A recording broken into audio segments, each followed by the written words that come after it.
Meus avós, bom, eu tenho avós de 3 raças diferentes, 3 etnias, digamos, que não é muito chique falar raça, né? Eu me considero assim mestiça, porque eu tive um avô árabe, que está o retrato lá na parede, nascido em Beirute, casado com uma filha de imigrantes suíço-francês, e meus avós italianos, de onde o Ítalo Sete. Quer dizer, o Ítalo foi meu avô, que vieram por volta de 1870. Né? Meu avô veio com 10 anos, o Ítalo. O papai já nasceu aqui, em 1904, Orlando Sete. Então é sobre ele que se irá falar depois sobre os desenhos e as, né? Ele fez o Colégio São Bento, fez os estudos fundamentais, eu não sei na época nem como se chamavam esses estudos, né? Mas ele tinha uma cultura bastante boa, porque o ensino era muito bom naquela altura, né? Ele ficou interno no São Bento, porque morava em São Bernardo. Ele nasceu em São Bernardo do Campo, porque meu avô italiano veio já num convênio com o governo brasileiro, já no tempo do Império, né? Então, morando em São Bernardo, lá não tinha escolas assim de nível superior. Ele fez o São Bento, e quando ele estava por volta de 18 anos, meu avô combinou com ele. Naquele tempo as pessoas aceitavam mais o que os pais determinavam, né?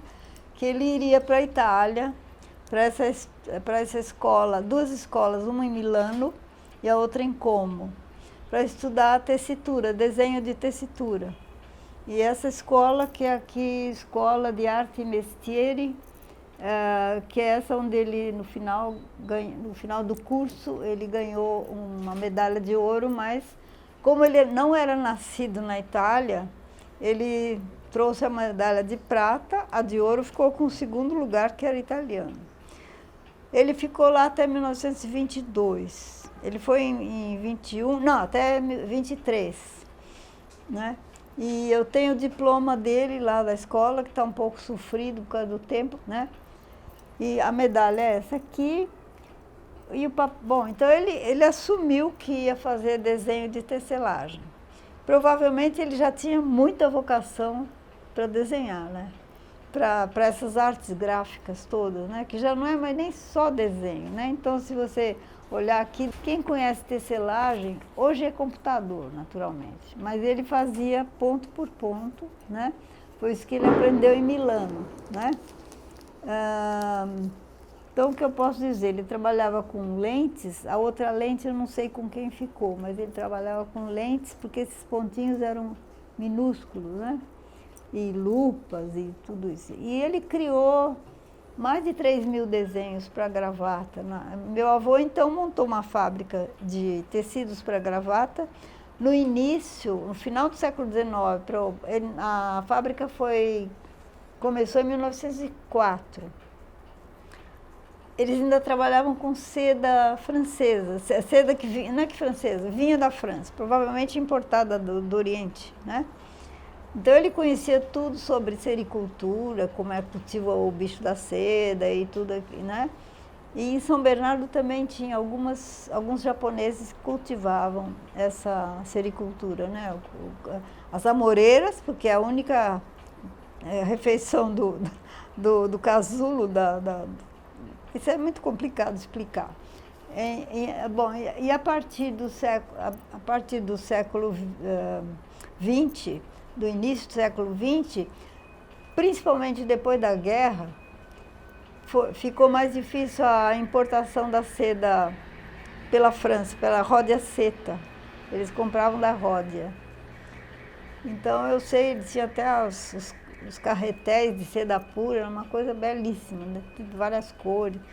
Então, eu convivi muito com essa fase do meu pai. A gente era criança, mas ele indo à fábrica, tinha voltado da Itália, e o objetivo do meu avô, naturalmente, era esse, né? Ter um técnico na fábrica, que era ele. Inclusive de máquina, tinha curso de máquina para saber montar os teares, que era tudo manual, né? Teares faziam barulhão, coisa e tal. Então ele sabia como pôr ele colocava esses desenhos, messe-en-carte, eles falam, né? E desses desenhos saíam os tecidos, né? Ele fazia os desenhos padrão, a matriz, né? As amostras de tecido de gravata, né? Que depois que ele se aposentou, que venderam a fábrica, ele começou a trabalhar para a fábrica do operário que comprou a fábrica. E mudou de nome, ficou Tecelagem Eridânia. Mas o papai era contratado para fazer os desenhos, porque não tinha muito técnico de desenho que tivesse estudado na Itália, e era muito especializado esse tipo de desenho lá, né? Bom, nós éramos inicialmente 3 meninas. A última, a mais nova, morreu com 6 anos. Teve saudável, de repente, em Poços de Caldas, contraiu meningite. Naquela altura, nos anos 40, não havia, né? Ela morreu bem cedo. Era uma menina esperta, dançava, cantava. Foi assim. Aí, depois disso, a mamãe teve o meu irmão, que é o Paulo Roberto Fabiano, que também morreu no ano passado, né? Muito mais novo que eu, era como um filho para mim. Então, no final éramos 3, porque a menina foi embora muito cedo. E, bom, aí o contato da Odileia porque a Odileia desenha tanto, né? E desenhou tanto. E aí o Luiz Carlos, que era observador, porque ele era menino quando ele conviveu lá em casa. Então ele observava pontos de conexão entre os desenhos do meu pai e as coisas simétricas aqui, e por outro lado, não só simétricas como a gente vê aqui, né? Ele já gostava dessas artes gráficas e de geometria e cálculo, e eu infelizmente não saí nada assim de cálculo, de número. Eu sou 0 nesse assunto, né? Mas a Odileia, naturalmente, encaminhou-se para a arquitetura. Bom, então, minha mãe era suíça, né? Filha de suíços, netos. Então, as fotos estão todas ali, né? Dos avós, dos bisavós. Minha mãe não era gostava de artes, era muito habilidosa. Depois ela teve uma loja, que a Odileia fez como é que chama? O logotipo da loja, né? Era arcobaleno, e a mamãe tinha ideias incríveis, né? Porque esse desenho é da Odileia, ó. É um desenho da Odileia de sobrar uns ladrilhos. A mamãe logo pensou, vou fazer alguma coisa com esses ladrilhos, né, para a loja. Era uma loja só artesanato. Era só vidro assoprado, coisa. Olha, frequentada mais por arquitetos e músicos e poetas. Era a clientela da mamãe. Então ela já preparou, sobraram algumas peças, ela então pensou, vou fazer uns descansos, né? A mamãe era muito habilidosa, mas ela não pôde estudar música, então ela canalizou todo esse estudo da música para mim, né? E eu acabei, acho que a ideia era que eu fosse uma grande pianista, né? Eu cheguei a tocar com orquestra aqui em São Paulo, toquei no Rio, mas eu percebi que o mundo estava lá fora e eu estava no piano só, né? Sabe quando você sente que não está participando das coisas, né? Aí eu fui parar nas ciências sociais e continuei na música, mas mais como compositora. Aí já absorvendo todos os problemas sociais, né? Transferindo para a minha música, né? Trabalhei com indígenas, trabalhei com pescadores. Então, é outra coisa. Mas não fui aquela pianista maravilhosa que provavelmente minha mãe esperava que eu fosse, né? E mulher compositora nos anos 50, não tinha. Era Chiquinha Gonzaga, tem vários nomes aí, de pessoas muito competentes, mas não circulavam os nomes. E eu acho que as pessoas nem minha mãe, nem meu pai, me imaginavam como compositora. Mas foi para onde eu enveredei, né? Eu larguei de tocar piano.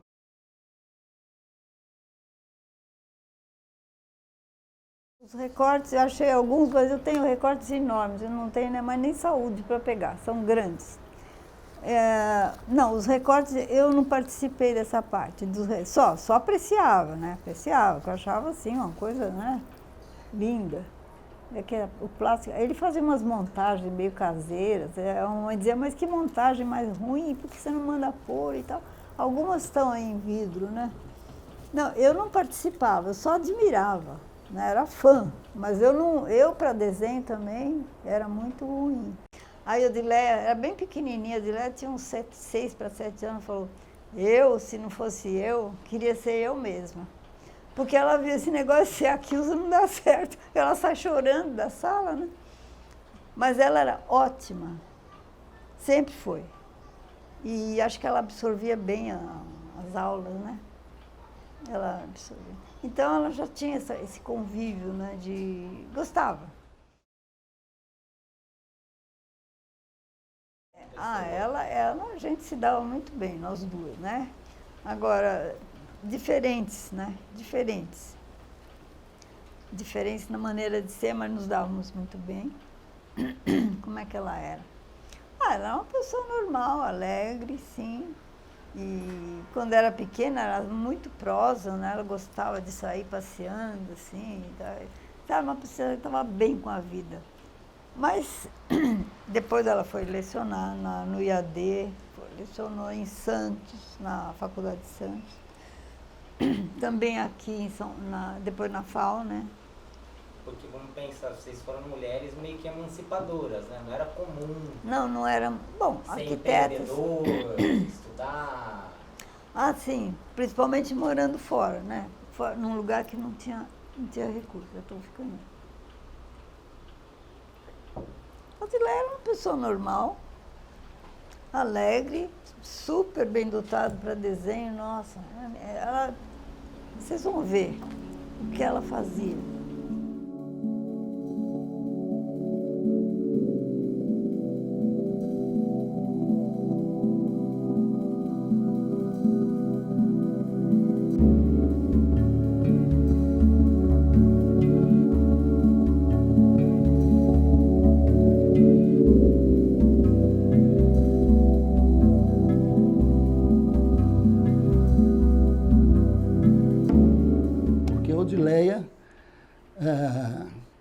Com muita criatividade, uma criatividade que aí eu ficava absolutamente surpreso, era uma certa magia de ver isso e depois ir para a prancheta da Odileia e ver a Odileia, que na verdade não era prancheta, porque como ela trabalhava com nanquim, e nanquim solto, então era numa mesa.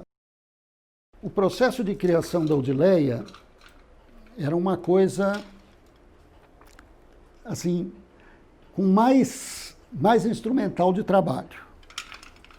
Para começar, vidrinhos de tinta nanquim, porque o começo dela, basicamente, foi com nanquim. Lapiseira, porque ela começava fazendo as coisas no lápis, ela desenhava os esboços a lápis, aliás, existem vários esboços a lápis. A borracha, porque ela corrigia muito, e depois vinha com uma caneta cuja pena se chamava pena mosquito, que era uma coisa fininha que se colocava na ponta disso aqui, quase que nem existe mais essa caneta mosquito. E aí o processo de criação dela era menos cor e muito preto, bico de pena, em cima do papel especializado, que é o papel Scheller. Eu, aliás, fui várias vezes com ela na Lemac, que ficava na Xavier de Toledo, comprar folhas de papel Scheller, que era um papel alemão, polonês, onde os arquitetos desenhavam, os desenhistas desenhavam. Eu acho que a melhor demonstração do que é esse processo de criação é esse livro, que é o primeiro livro que ela ilustrou, primeiro livro de criança, de temática de criança que ela ilustrou, em 1959. A capa é cor, mas o miolo todo é puro nanquim. Só nanquim. E tudo isso que vocês viram no Tio Orlando, ela fazia à mão no nanquim.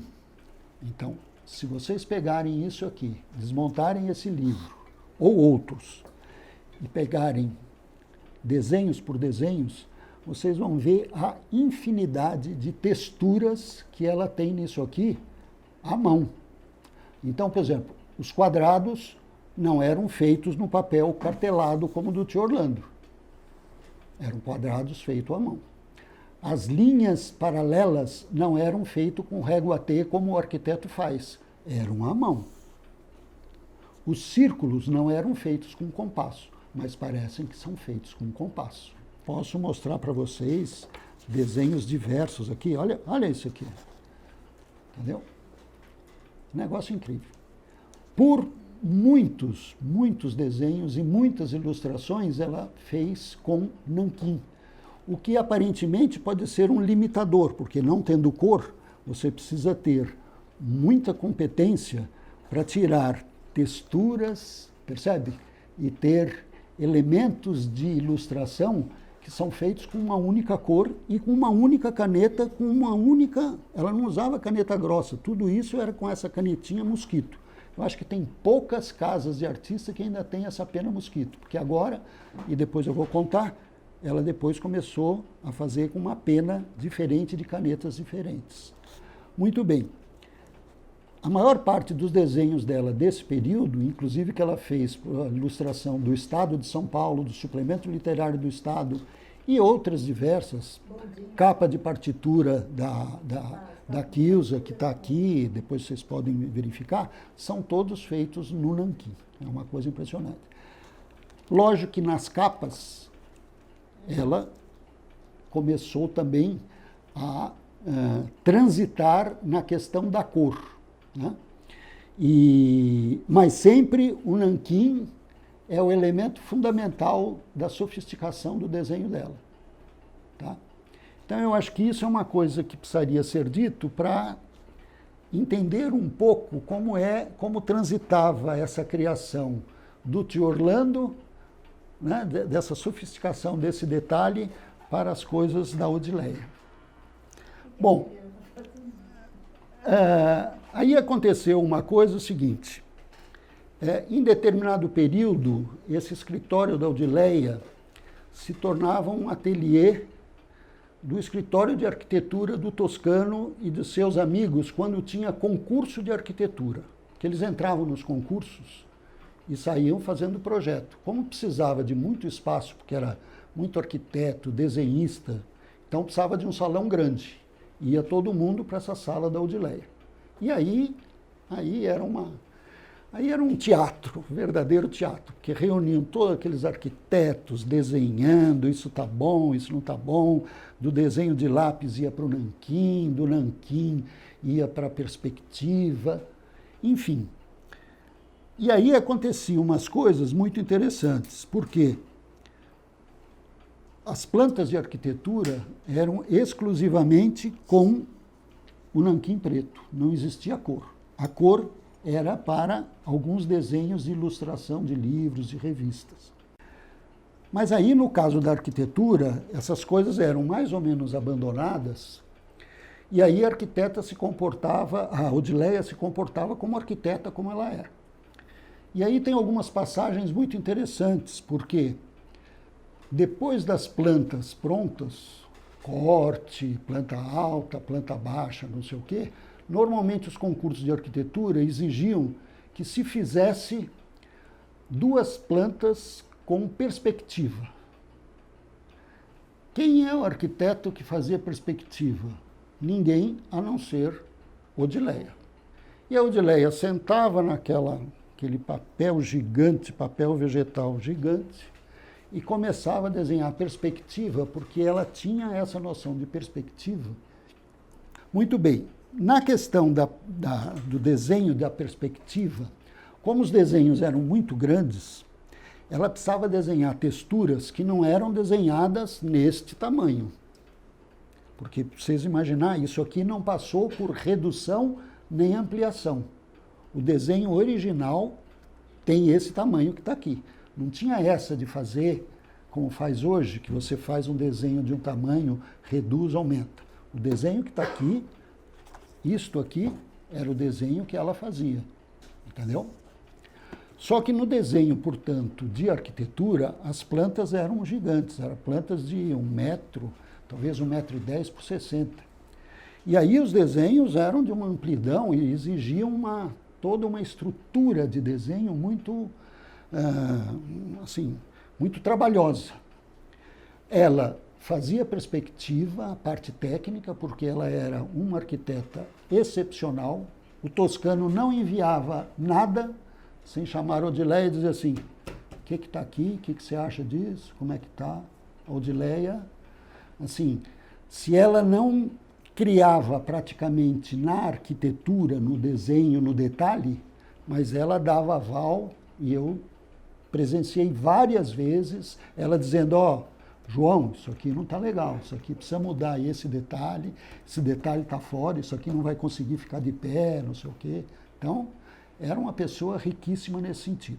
Mas então, depois que ela fazia a parte técnica, aí ela, na verdade, ela ilustrava essa perspectiva de uma forma que eu nunca vi. Eu vi várias exposições de concursos de arquitetura e eu nunca vi uma perspectiva como a Odileia desenhava. Porque aí ela vinha com o traço dela de nanquim, solto, e desenhava a árvore, o carro, a pessoa, a grama, não sei o que, etc. Algumas vezes aconteciam umas coisas meio acidentais. O traço que ela punha passava, não sei o quê, então ela usava muita gilete. Eu tenho uma gilete que talvez hoje os jovens nem sabem o que seja, né? Mas ela usava uma gilete como essa aqui, punha um durex aqui em cima e ela ia raspava. E, aliás, vou contar um fato curioso, que numa dessas oportunidades, como esse salão era uma verdadeira festa de criação, juntavam-se vários arquitetos, às vezes mandavam vir pizza meia-noite, tomavam vinho, não sei o quê, ficava até as 3 da manhã trabalhando, era um negócio incrível, era uma festa. E uma vez caiu, não sei se um vinho, um café, alguma coisa, numa planta. E a Odileia foi lá com a gilete, a planta já pronta, foi lá com a gilete, raspou com a gilete, ficou meio enrugado e ela descobriu que com o ferro de passar roupa, ela tirava a ruga do papel vegetal. Ela era extremamente habilidosa, coisa que provavelmente ela puxou do tio Orlando. Uma das outras criações dela nessa linha, ela fazia uma árvore, desenhava o tronco, como você vai verificar aqui, vocês podem ver, desenhava o tronco. Só como o desenho era grande, ela queria colocar umas folhas na árvore e umas folhas aqui. Aí ela pegava uma rolha com a gilete, cortava a rolha para fazer folhas e ficava como se fosse um carimbo. Com esse carimbo ela passava nesse prato com nanquim e ia carimbando, colocando as folhas em cima da árvore, no chão, não sei o quê. Uma loucura, uma loucura. Você imagina o que a gente sentia com aquilo. Essa mulher vai pegar uma rolha e vai com a rolha construir uma árvore com a folhagem no chão. É um negócio incrível. Então, isso era a Odileia. Eu tive a oportunidade de ver, portanto, vários desses desenhos sendo feitos. Esse aqui em específico, eu me recordo de ter visto ela desenhar todos eles. E eu me lembro dele, primeiro porque foi o primeiro livro infantil que ela ilustrou. Esse livro foi editado pela Brasiliense, se vocês forem verificar. No livro seguinte que ela ilustrou, é uma coleção de obras de obras adaptadas pelo Monteiro Lobato. Você vê, Robin Hood não é Monteiro Lobato, não é uma obra nacional, mas foi o Monteiro Lobato que traduziu e fez a adaptação. E ela ilustrou, se não me engano, 2 obras com essas características. E depois ela começou a ilustrar os próprios livros do Monteiro Lobato, ilustrou 2, que se não me engano eu tenho até marcado aqui o nome, e em seguida a professora Yolanda Prado, que era mulher do Greco Prado, que era dono da Brasiliense, criou a tal coleção Jovens de Todo Mundo, onde aí ela começou a fazer apenas as capas, mas isso já depois dessas 2 primeiras obras criadas, se não me engano, a partir de 60, 61. Aí a Ana e o Edu podem falar melhor sobre isso. Então, o que assim me deixa bastante emocionado até de dizer é que, por exemplo, eu li esse livro por conta dos desenhos da Odileia, entendeu? Porque no imaginário nosso, você pegar o desenho da Inglaterra do século XVI, do século XV, era uma primeira aproximação com a coisa da história e com a ilustração que para nós era um negócio impressionante. Então, isso nos entusiasmava muito para fazer a leitura. Muito bem. Eu acho que precisaria se falar também de uma experiência desse período, porque ela estava muito envolvida com a editora Brasiliense. Eu acho que vale a pena fazer um retrospecto disso, porque a editora Brasiliense foi uma editora muito marcante na cultura paulista e brasileira, nesse período da década de 50 e início da década de 60. Primeiro porque ela foi detentora dos direitos de publicar toda a obra do Monteiro Lobato, por conta de uma vinculação, que a gente diria progressista, para não dizer de esquerda, do Monteiro Lobato e de outros escritores. Nesse período, exatamente nesse período, ela recebe a encomenda para fazer um livro que foi muito marcante, apesar de ser um livro que foi abafado pela censura. Que em 63 ela recebe a encomenda de fazer a capa do livro 3 Declarações Fazem História, do Fidel Castro, que foi traduzida pela editora Brasiliense e foi editado. E ela fez a capa desse livro. É um livro muito interessante, porque são 3 discursos do Fidel Castro, que vocês imaginam, levava 6 horas, então. E ela deve ter tido um trabalho relativamente grande para sintetizar numa capa aquilo que tinha sido falado em praticamente 100 páginas. Aliás, é interessante dizer que no processo de criação, eu deixei até de falar o seguinte: a editora fornecia para ela estes textos nessa mesma página, desse mesmo tamanho, fornecia a prova de texto para ela ler. Ela lia o livro inteiro para poder chegar à ilustração que vocês viram aqui.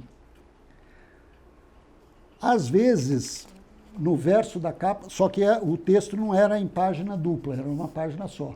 No verso da página, ela já começava a fazer os esboços a cor ou a nanquim do que ela ia ilustrar. Então, a coleção dos filhos tem várias páginas de livros que têm esboços feitos dessa forma. Voltando ao livro do Fidel Castro, esse livro depois deu muita mão de obra para ela e para a família, porque depois, quando veio a revolução, olha o vício, o golpe, e em seguida o AI-5, que saíram censurando tudo, saíram correndo atrás, fecharam a Brasiliense, o Caio foi inclusive preso, e vários outros foram presos na época, e saíram pegando obras literárias diversas. Entre as obras indicadas para serem extintas estava esse livro e alguns outros que o Toscano tinha na biblioteca dele. E aí foi curioso, porque foi uma corrida da família, os dois trouxeram caixas de livros para minha tia, lá no quintal, queimar, porque precisava queimar esses livros, porque eles não poderiam aparecer. E vários exemplares do livro, com a capa da Odileia, foram queimados. Entendeu? Foi assim uma coisa que aconteceu. Em 63, a Odileia pegou uma bolsa de estudo para a França. E aí também teve uma coisa que eu acho que é interessante mostrar do ponto de vista da técnica. Ela foi fazer essa bolsa de estudo e, com certeza, ela se aproximou com mais facilidade de um instrumental de criação mais moderno. Então, ela começou a abandonar a pena mosquito e o nanquim, e ela trouxe umas canetas em que o nanquim já vinha nos tubos dentro da caneta. E, portanto, abandonou-se esse tipo de coisa, as penas. E aí saíram umas canetinhas pretas que ela só comprava o tubinho do refil para colocar. Isso também deu uma mudança, se vocês pegarem, vai ter uma mudança na expressão do grafismo dela. É tanta coisa que não posso deixar de falar. A Odileia se dedicava muito também a fazer filipetas. Vocês sabem o que é filipetas? Pequenas folhas que fazia de convite para IAB, convite para não sei o quê, e filipetas desse tipo, que eu acho que vocês vão se interessar, porque é uma filipeta feita para o turismo de Itu. Isso foi feito em 1970... 71, 72, se não me engano. E, no caso, ela fez essa página, está manchada, mas era para ser feita uma filipeta redonda. Então, depois do desenho, isso foi cortado numa prensa e isso era distribuído pelo Departamento de Turismo, Visite Itu.